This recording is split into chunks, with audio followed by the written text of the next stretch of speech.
Hello दोस्तों, अगर Iran को स्ट्रेट ऑफ हॉर्मज़ का अल्टरनेटिव मिल जाए और पाकिस्तान उसके लिए अपने पोर्ट्स ओपन कर दे तो सोचिए, क्या ये सिर्फ एक ट्रेड डील है या फिर ग्लोबल जियोपॉलिटिक्स का एक बड़ा टर्निंग पॉइंट। और सबसे बड़ी बात, इसका इम्पैक्ट इंडिया, चाइना और पूरी दुनिया पर पड़ सकता है। चलिए सबसे पहले हम इसके बैकग्राउंड को समझते हैं।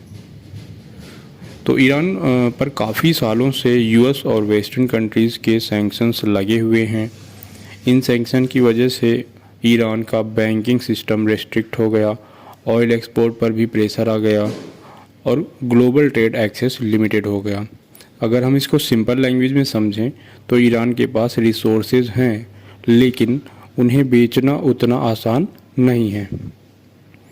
अब आता है सबसे इम्पोर्टेंट पॉइंट, स्ट्रेट ऑफ हॉर्मज़। ये एक नैरो सी रूट है, लेकिन इम्पोर्टेंट इतनी ज़्यादा है कि लगभग 20% ग्लोबल ऑयल सप्लाई यहीं से पास होती है। अगर यहाँ टेंशन्स या ब्लॉकेड हो जाए तो सिर्फ ऑयल प्राइसेस नहीं, पूरी ग्लोबल इकोनॉमी हिल सकती है। इसी वजह से ईरान हमेशा इस रूट पर डिपेंडेंट रहा है। अब एंट्री होती है पाकिस्तान की। पाकिस्तान ने ईरान के लिए अपने 2 मेजर पोर्ट्स यानी ग्वादर और कराची ओपन कर दिए हैं।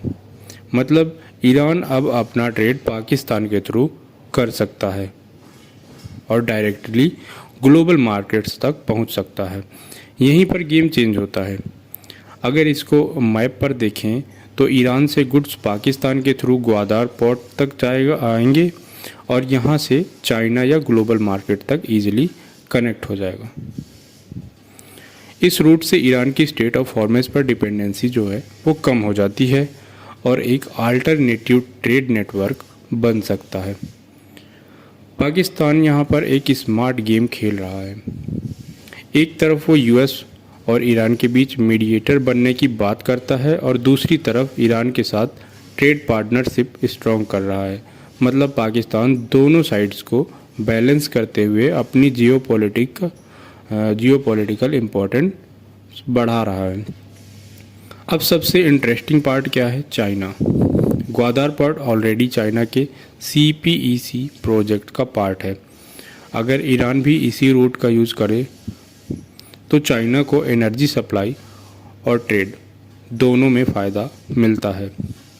इसीलिए कहा जा रहा है कि चाइना इस डील को साइलेंट विनर बन सकता है।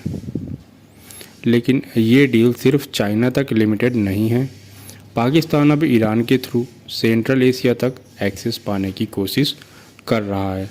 मतलब फ्यूचर में पाकिस्तान एक मेजर ट्रेड कनेक्टर बन सकता है, तो एशिया के मल्टीपल रीजन्स को कनेक्ट करेगा ये। अब सबसे इम्पोर्टेंट सवाल, इंडिया पर इसका क्या इम्पैक्ट पड़ेगा। तो इंडिया ऑलरेडी ईरान के चाबहार पोर्ट पर काम कर रहा है, जिसका गोल है सेंट्रल एशिया तक डायरेक्ट एक्सेस पाना। लेकिन अगर Pakistan, Iran, China triangle strong हो जाता है तो इंडिया के लिए कंपटीशन और चैलेंजेस बढ़ सकते हैं। ये एक जियोपॉलिटिकल रेस बन सकती है। लेकिन ये डील इतनी सिंपल नहीं है। ईरान पर सैंक्शंस अभी भी लगे हुए हैं। रीजन में पॉलिटिकल इनस्टेबिलिटी ये भी है और सिक्योरिटी रिस्क भी एग्जिस्ट करते हैं। इसका फ्यूचर कंप्लीटली सर्टेन नहीं है।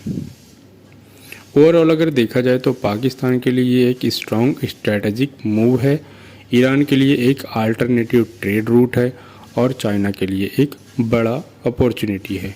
लेकिन अब सबसे बड़ा सवाल ये है कि क्या ये डील ग्लोबल पावर बैलेंस को बदल देगी या फिर सिर्फ एक टेम्परेरी स्ट्रेटजी बन करके रह जाएगी। आपका इस पर क्या ओपिनियन है, कमेंट करके ज़रूर बताएं। वीडियो पसंद आए तो लाइक और सब्सक्राइब ज़रूर करें। मिलते हैं ऐसे नेक्स्ट वीडियो में, जुड़े रहिए हमारे साथ। धन्यवाद। हेलो दोस्तों,